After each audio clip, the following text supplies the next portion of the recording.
Hello అండి. Hi అందరికీ నమస్కారం. నేను చేసే టమాటా చారు ఎలా చేయాలో చెప్తాను. నచ్చితే ఖచ్చితంగా ట్రై చేయండి. టమాటా చారే అనుకోకండి. నా చిన్న సీక్రెట్ ఏంటో చెప్తా. నచ్చితే ఖచ్చితంగా ట్రై చేయండి.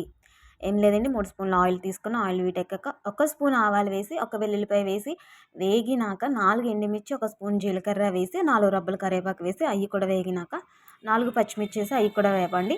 1 స్పూన్ పసుపు, 1 స్పూన్ ధనియాల పొడి వేయండి. అది కూడా వేగనిచ్చి పావు కేజీ టమాటాలు తీసుకొని పేస్ట్ చేసి ఆ పేస్ట్ని అందులో వేసి, అందులోనే 3 వెల్లుల్లిపాయ రెబ్బలు, 1 స్పూన్ మిరియాల పొడి, 2 స్పూన్ల సాల్ట్ వేసి అవి కూడా కలిపి, ఆ తర్వాత అందులో చిన్న చింతపండు వేసి 2 గ్లాసులు వాటర్ వేసి మరిగేటప్పుడు చిన్న అల్లం ముక్క చితగ్గొట్టు వేయండి. 1 స్పూన్ కారం వేయండి.